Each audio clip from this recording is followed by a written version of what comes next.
Hello everybody, welcome to another daily dose of your gaming news and a lot of good stuff. And before I start, I also publish on Rumble and I've got on these social medias also, just follow up and for extra support. Not much happening, but got a few topics here. AMD RX 7900 XT is dropping price, which is basically very good news, even though it should be a little bit lower to be more enticing. I think this XT should be good around 650, 700. If it was, it will dominate sales for sure, because in terms of performance, it can go toe to toe with the 4070 Ti, especially in 4K, and yeah, the thing with the VRAM and all that stuff. We'll be seeing a lot, even the XTX being at least at MSRP, which is very good news, at least for consumers. Even the NVIDIA, the MSRPs are completely bonkers. The 4090 is still $1,600. It's insane. But it is what it is, no competition, so they can put the price they want. But the 4080 is also stupidly expensive like shit. Should be around maximum, I don't know, $1,000 if that much. And the $1,200 should be around the 4090. You can justify the price being, it is what it is, if it was $1,200. But yeah, the 4080 should be hovering around 1000, but I think 950, give or take, to start to see some sales. 4070 Ti is a mess. It's still a mess. This is a GPU, especially for the specs. I think it's a GPU, again, I continue to hammer this, $600 maximum. It's good for 1440p, 4K can dabble a little bit, but you will not get a lot of 4K gaming in this GPU, especially if you want to dial up the graphic settings and you start messing with ray tracing. You'll get completely, especially in the new games that are coming out this year. I'm mainly talking about these new games that are coming and already out. The 4070 should be, it's 500, not even 400, 450. It's a 1440p medium to high graphic settings, and you can have a little bit on ray tracing, and I think that's it. 1080p strong. You can. I think the 4070, it's an excellent card for 1080p maximum settings, ray tracing, overdrive, or whatever you want to call it. But still, the price should be around 450 maximum for what it delivers.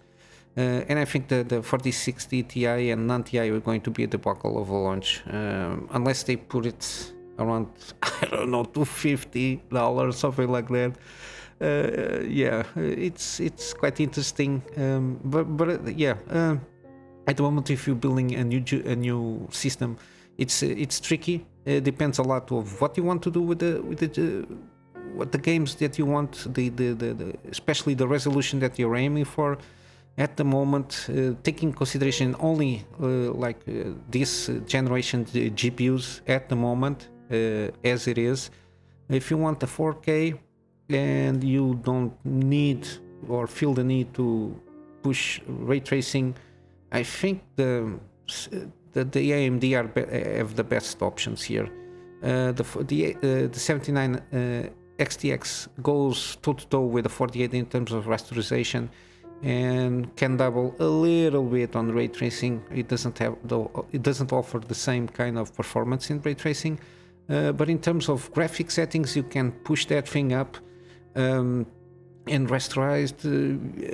If you need it, you have like FSR technology. It's not bad, even with dabbling in 4K. But yeah, if you want just ray tracing, just go for an NVIDIA, even though the prices are completely insane. But the XTX and the XT will grow older better in terms of future proof gaming to a certain extent than even than the 4080. 16 gigabytes is not that bad, but for 4K gaming you need at least 20. How the games are even if they are very well optimized, just the textures and the meshes and the buffering needed to pump out everything that it needs to be shown on the monitor. We're going to need a lot of VRAM, especially in 4K. 1440p you can kind of get away with it a little bit with 16 gigabytes, and even in the limit it's 12 gigabytes for 1440p without ray tracing. You can kind of get away with it. Maybe you just lower like a level of graphic settings, but yeah, this is very tricky, especially it's the prices, because every product is excellent if the price is right. It's my philosophy. We just hope that at least NVIDIA, no, AMD, when it launches, I suppose, the 7800 XT, non-XT, and the 7700 XT, and all that, the remaining plethora of GPUs, I assume they are going to be way more competitive. At least the 7080, if there exist any, the 7800 and the 7700, they're going to have at least 16 gigabytes of VRAM, which is pretty good in terms of longevity. And I suppose that the lower hand will have like 12 gigabytes, I think. But yeah, as you can see in previous generation, you have a lot of good choices also. If you're not, if you're on the budget, and even if you just like 1080p gaming, 60 frames per second, good like medium high graphic settings, I think even the Intel are better options at the moment than NVIDIA for sure. And AMD can compete a little bit if you go around the 6650 XT, give or take around that thing, depend on the market. They are more competitive between each other regarding price to performance. I think we have good choices there, but yeah, the rest, almost forget. This is one of the reasons, changing topics, this is one of the reasons that's why I usually don't cover Nintendo stuff, even though I kind of like the kind of style of Zelda and everything. I don't know what's happened.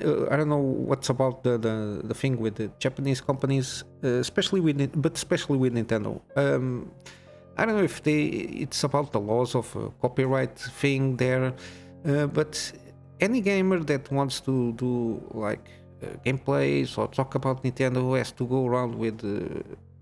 If you want to make gameplays of the games, you have to have like a special deal with them for you to manage to publish your videos on YouTube and everything. And still is a little bit finicky.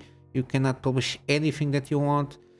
And even talking about it, for example, modding scenes and everything, you cannot make it anything and put it out in the world. You'll get copyright strike or get a lawsuit or something like that.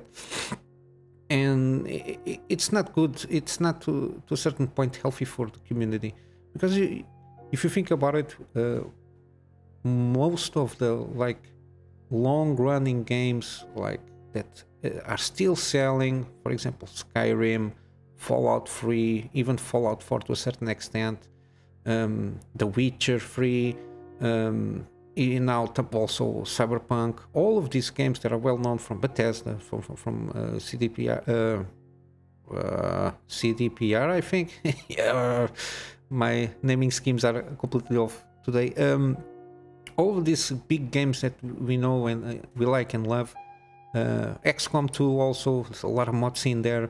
There are a lot of games with mods, supporting mods, but these long-running franchises and games that we still play and we still continue to buy, like Skyrim has like 4 or 5 versions, from anniversary editions to enhanced editions to whatever editions. They are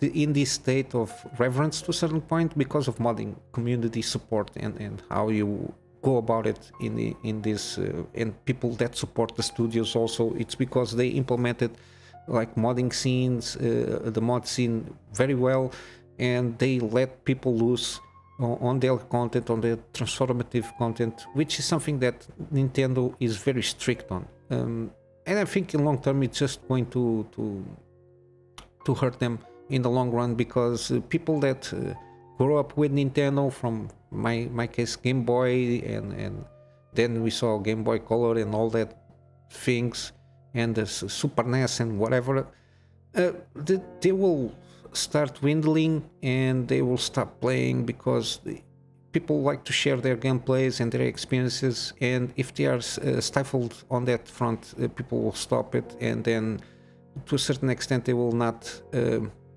transmit that enthusiasm for younger generations. But they do what they do. But yeah, it's my main take. It's that's why I don't usually talk about very much Nintendo, even though I like those kind of games like Super Mario, Zelda, and the other stuff. Usually it's mainly because of this kind of thing. They basically are not catering to the consumer to a certain point, which is very weird. But yeah, I mentioned a few videos ago, a few days ago, regarding the state of play, the Final Fantasy XVI. I didn't still manage to watch this. I didn't have like half an hour to watch this, but I have here the Extra Life. They are awesome guys, independent content makers, and news coverage, the wikis and the guides and everything. They made like an article here where they go about the main takeaways from this state of play, and I managed to read here and there, and it seems pretty good. It's on a good path. We just hope that it will deliver when it comes out. I really do recommend that you give a look here, and if you are like an RPG gamer and everything, or you want some wikis, I really do recommend Extra Life. And we're going to wrap up here, not with gaming deals because I didn't see anything worth it, but some upcoming games you might want to pay attention to. These games are on my wish list. I'm paying attention to them, and you might want to do the same. One of them is The Invincible. It's kind of like very adventure narrative thing. Seems pretty interesting. I just let you hear the page, and you just check the videos because I don't want to ruin anything for you. And it seems very good. Kind of Firewatch kind of vibes here with the story, with the graphic settings and everything. It seems very interesting. Got here it's coming out later this month. The Last Guest of Benedict Fox seems very interesting because it's like Metroidvania RPG kind of things, and you got like the detective part here where you are like the supernatural detective, and you have like some demon inside of you or something like that, from what I can gather from the trailers. And it seems very interesting, and the art style seems in right about my alley. It's a 2D, so it's like side-scrolling, so it's kind of classic Metroidvania style, which is always I always like this kind of games. And lastly, I'm going for the Star Wars Jedi Survivor. Of course, is coming out also late this month. Yeah, it's the sequel to the first one. I never played the first one, but it seems have already been very positive reviews, and I think this one expands on all the mechanics, spends also on the story, and also in the size of and the scope of the game. I think it's one of the saving graces of the Star Wars franchises, are at least these games. Not much else here to talk about regarding Star Wars. It's another topic for another day. But yeah, it's something to be paying attention to. And I'm going to wrap up here, guys. I hope you have a wonderful day. I will see you in the next one. Till then, Kunamy Master out.